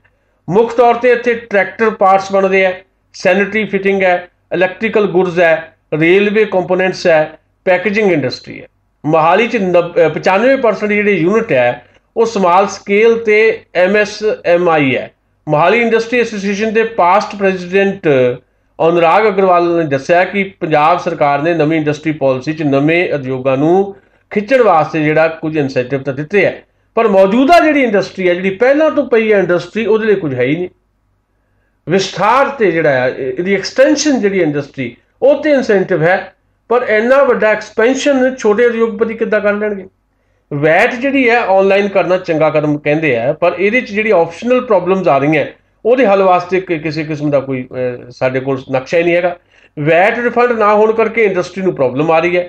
ਇਨਸੈਂਟਿਵ ਸਿਰਫ ਫੋਕਲ ਪੁਆਇੰਟ ਲਈ ਹੈ, ਜਿੱਥੇ ਜ਼ਮੀਨ ਮਹਿੰਗੀ ਹੈ ਉਹਦੇ ਬਾਅਦ ਵੀ ਇੰਡਸਟਰੀ ਨੂੰ ਇਨਸੈਂਟਿਵ ਦਿੱਤੇ ਜਾਣੇ ਚਾਹੀਦੇ ਹੈ। ਸਟੇਟ ਗਵਰਨਮੈਂਟ ਨੇ ਬਿਜਲੀ ਦੇ ਕੇ ਇੱਕ ਚੰਗਾ ਕਦਮ ਤਾਂ ਚੁੱਕਿਆ, ਪਰ ਬਿਜਲੀ ਟਾਈਮ ਤੇ ਆਉਂਦੀ ਨਹੀਂ। ਟਰੱਕ ਯੂਨੀਅਨ ਜਿਹੜੀ ਆ ਉਹ ਵੀ ਜਿਹੜੀ ਆ ਉਹਨਾਂ ਦੀ ਇੱਕ ਕਿਸਮ ਦੀ ਗੁੰਡਾਗਰਦੀ ਇੱਥੇ ਇੰਡਸਟਰੀ ਵਾਲਿਆਂ ਵਾਸਤੇ ਇੱਕ ਪ੍ਰੋਬਲਮ ਬਣੀ ਹੋਈ ਹੈ। ਉਦੋਂ ਸੈਂਟਰ ਗਵਰਨਮੈਂਟ ਵੀ ਜਿਹੜੀ ਛੋਟੀ ਇੰਡਸਟਰੀ ਵਾਸਤੇ ਕੁਝ ਨਹੀਂ ਕਰ ਰਹੀ। ਐਕਸਾਈਜ਼ ਜਿਹੜਾ ਐਗਜ਼ੈਂਪਸ਼ਨ ਹੈ ਉਹਦੀ ਲਿਮਿਟ ਜਿਹੜੀ 8 ਸਾਲ ਤੋਂ 3 ਕਰੋੜ ਰੁਪਏ ਚੱਲੀ ਆ ਰਹੀ ਹੈ। ਜੇ ਨੋਟ ਪਸਾਰੇ ਦੇ ਹਿਸਾਬ ਦੇ ਨਾਲ ਦੇਖੀਏ ਤਾਂ ਇਹ 8 ਕਰੋੜ ਹੋਣੀ ਚਾਹੀਦੀ ਸੀ। ਪੰਜਾਬ 'ਚ ਬਾਹਰੋਂ ਜਿਹੜਾ ਮਾਲ ਆਉਂਦਾ ਹੈ ਉਹ ਬਾਹਰ ਹੀ ਵੇਚਣਾ ਹੁੰਦਾ ਹੈ, ਇਸ ਕਰਕੇ ਬਾਰ-ਬਾਰ CST ਲੱਗਦਾ। ਕੇਂਦਰ ਸਰਕਾਰ ਅੱਜ ਤੱਕ CST ਲਾਗੂ ਨਹੀਂ ਕਰ ਸਕੀ। ਕੇਂਦਰ ਦੀ ਜਿਹੜੀ ਸਕਿੱਲ ਡਿਵੈਲਪਮੈਂਟ ਦੀ ਸਕੀਮਾਂ ਦਾ ਫਾਇਦਾ ਆ ਉਹ ਵੀ ਕਾਰਪੋਰੇਟਸ ਹੀ ਚੱਕ ਕੇ ਲੈ ਜਾਂਦੇ ਆ, ਛੋਟੀ ਇੰਡਸਟਰੀ ਨੂੰ ਉਹਦੇ ਵਿੱਚੋਂ ਕਿਸੇ ਕਿਸਮ ਦਾ ਕੋਈ ਲਾਭ ਨਹੀਂ ਮਿਲਦਾ। ਸੋ ਇਹ ਇਸ ਵੇਲੇ ਪੰਜਾਬ ਦੇ ਵਿੱਚ ਜਿਹੜਾ ਆ ਇੰਡਸਟਰੀ ਦੀ ਹਾਲਤ ਹੈ। ਪਰ ਚੋਣ ਲੜ ਰਹੇ ਜਿਹੜੇ ਉਮੀਦਵਾਰ ਹੈ ਜਾਂ ਚੋਣ ਲੜ ਰਹੀਆਂ ਜਿਹੜੀਆਂ ਪਾਰਟੀਆਂ ਜਿਨ੍ਹਾਂ ਦਾ ਜ਼ਿਕਰ ਅਸੀਂ ਕੀਤਾ, ਚਾਹੇ ਉਹ ਇਸ ਵੇਲੇ ਪੰਜਾਬ 'ਚ ਰਾਜ ਕਰਦੀ ਭਾਰਤੀ ਜਨਤਾ ਪਾਰਟੀ ਤੇ ਸ਼੍ਰੋਮਣੀ ਅਕਾਲੀ ਦਲ ਹੋਣ, ਚਾਹੇ ਕੇਂਦਰ ਦੀ ਅਗਵਾਈ ਦੇ ਵਿੱਚ ਜਿਹੜੀ ਕਾਂਗਰਸ ਦੀ ਅਗਵਾਈ ਸਰਕਾਰ ਚੱਲ ਰਹੀ ਹੈ ਕਾਂਗਰਸ ਪਾਰਟੀ ਹੋਵੇ, ਇਹਨਾਂ ਲੋਕਾਂ ਨੇ ਕਦੇ ਵੀ ਇੰਡਸਟਰੀ ਨੂੰ, ਪੰਜਾਬ ਦੀ ਇੰਡਸਟਰੀ ਨੂੰ ਕਿਸੇ ਵੀ ਕਿਸਮ ਦਾ ਜਿਹੜਾ ਆ ਕੋਈ ਆਕਸੀਜਨ ਦੇਣ ਦੀ ਕੋਸ਼ਿਸ਼ ਨਹੀਂ ਕੀਤੀ। ਉਲਟਾ ਇਹ ਹੁੰਦਾ ਹੈ ਕਿ ਸਾਡੇ ਜਿਹੜੇ ਗੁਆਂਢ ਵਾਲੇ ਸੂਬੇ ਹੈ ਉਹਨਾਂ ਨੂੰ ਪਹਾੜੀ ਸੂਬੇ ਕਹਿ ਕੇ ਉਹਨਾਂ ਨੂੰ ਬਹੁਤ ਜ਼ਿਆਦਾ ਰਿਆਇਤਾਂ ਦਿੱਤੀਆਂ ਜਾਂਦੀਆਂ। ਅਸੀਂ ਇਹ ਰਿਆਇਤਾਂ ਦੇ ਖਿਲਾਫ ਨਹੀਂ ਹੈ, ਪਰ ਪੰਜਾਬ ਨੂੰ ਕਦੇ ਸਰਹੱਦੀ ਸੂਬੇ ਦੇ ਤੌਰ ਤੇ ਕੰਸੀਡਰ ਨਹੀਂ ਕੀਤਾ ਗਿਆ।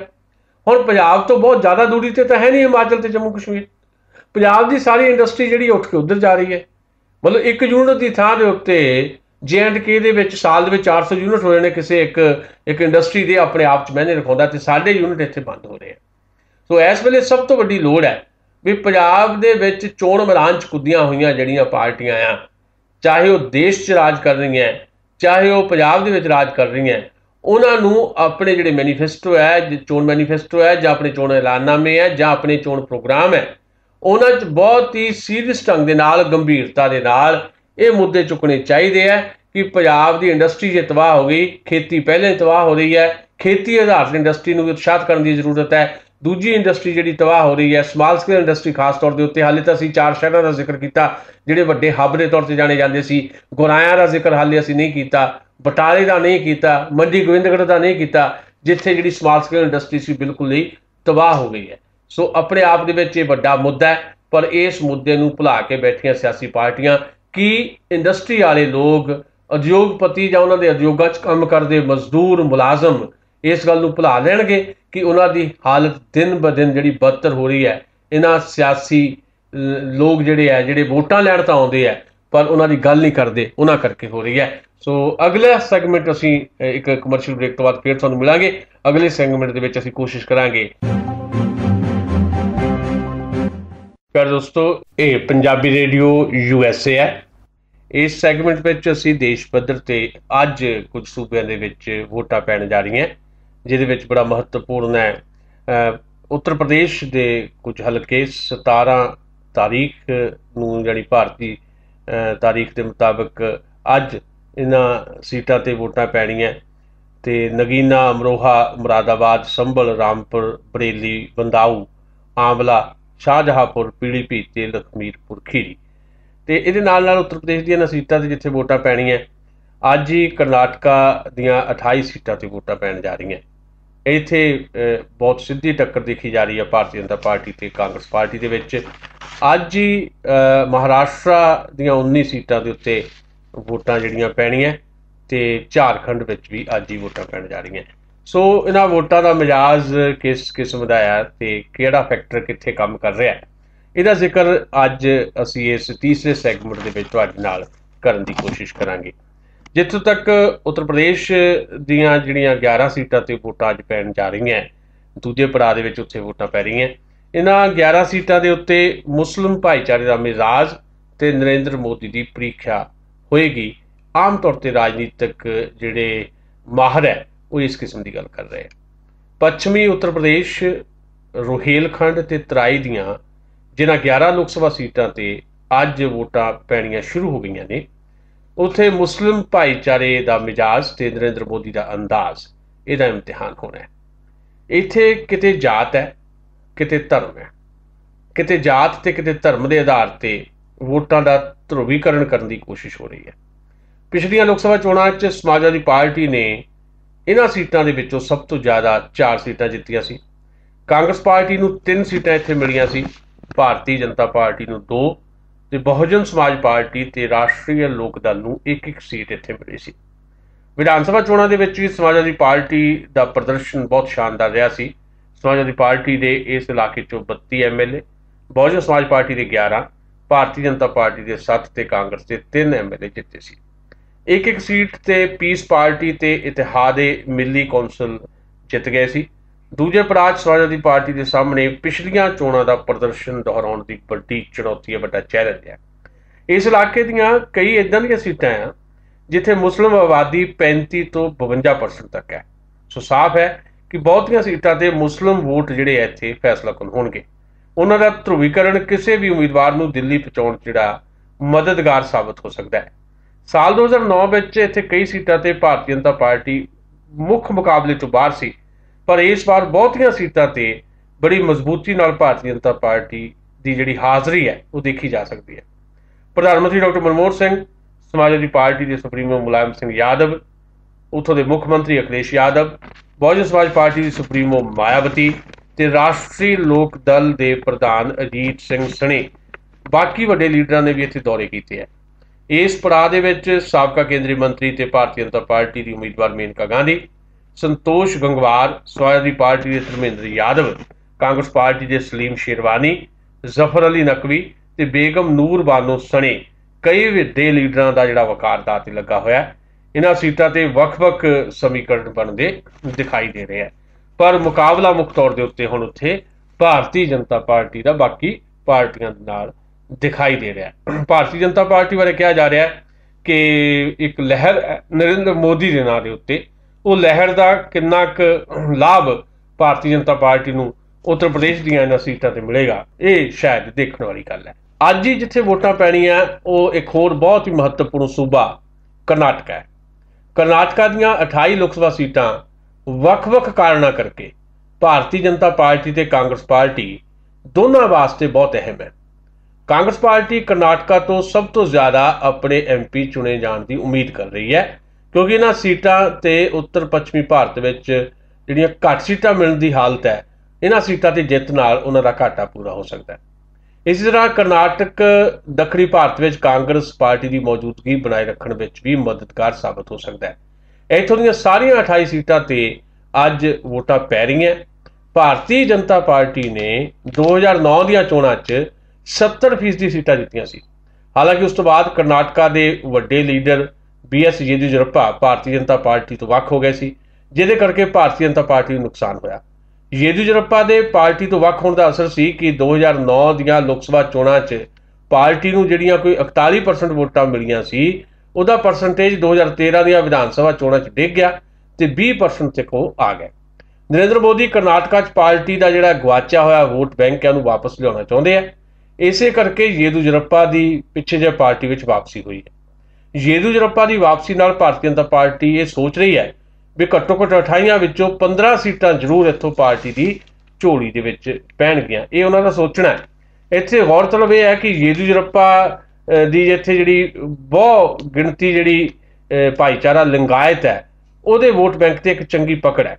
येदियुरप्पा 2012 च भारतीय जनता पार्टी तो वख होए सी। उस तो बाद भारतीय जनता पार्टी दक्षिण दे विच जिहड़ा इक्को एक सूबा उन्हां दे हत्थ सी वो भारतीय जनता पार्टी ने गवा लिया सी। हुण इहदे विच भी जिहड़ा बंगलौर है, बंगलौर नूं तुसीं करनाटका की चोण हवा का बैरोमीटर समझ सकते हो, क्योंकि IT हब ते बंगलौर का सब तो वड्डा शहर बंगलौर बनिया होया जिहड़ा करनाटका का सब तो वड्डा शहर बंगलौर है जिहड़ा उत्थे एक तरह नाल लोक सभा चोणां का बैरोमीटर तां कहा जा रहा है भी 4 सीटां वाले बंगलौर च करनाटका च चोण हवा का रुख जिहड़ा आ वो 10 ਦੀਆਂ 40 सीटां। बंगलौर दक्षिण सीट से मुकाबला हाई प्रोफाइल है। इत्थों कांग्रेस पार्टी के उम्मीदवार नंदन नीलकणी का मुकाबला है। नंदन नीलकणी वो है जिन्होंने एक बार भी कहा गया सी भी वो प्रधानमंत्री का कैंਡੀਡੇਟ भी कांग्रेस पार्टी वालों UPA का हो सकता है। नंदन नीलकणी का मुकाबला भारतीय जनता पार्टी के KS अनंत कुमार नाल है। नीलकणी का कहना है कि स्थानक पद्धर ते चोण प्रचार की मुहिम चला के वोटरां नूं अनंत कुमार तो परे ले जाके इस सीट तो जितणगे। अनंत कुमार इस सीट तो 5 बार चोण जित चुके हैं। Nilekani Facebook Twitter वर्गियां social sites से जिहड़े है बहुत वड्डे पद्धर ते प्रचार करते जिहड़े दिखाई दे रहे हैं। ये करनाटका का जिहड़ा तुसीं देख सकते हो, करनाटका च मुख मुकाबला कांग्रेस पार्टी ते भारतीय जनता पार्टी के विचाले ही है ते करनाटका दे विच सब तो वड्डी उम्मीद कांग्रेस ने लाई हुई है कि उस उम्मीद ते पानी जे फिरेगा तो येदियुरप्पा फेर सकता है ते मोदी की लहर भी इत्थे अपने आप दे विच एक फैक्टर हो सकती है। हुण महाराष्ट्र वाल चलीए तो महाराष्ट्र दीआं 19 सीटां ते अज दूजे पड़ाअ दे विच वोटां पै रहीआं। मंगलवार नूं मुल्क च जिहड़ा 5वें पड़ाअ ते महाराष्ट्र दी 19 सीटां जिहड़ा दूजा पड़ाअ आ इहदीआं वोटां लई चोण प्रचार जिहड़ा ਉਹਦਾ रौला मुक गया सी। ਇਹ दूजा पड़ाअ जिथे अज वोटां पै रहीआं महाराष्ट्र के कोई 3,24,27,558 वोटर है इत्थे ते 358 उम्मीदवारों की किस्मत का फैसला करनगे।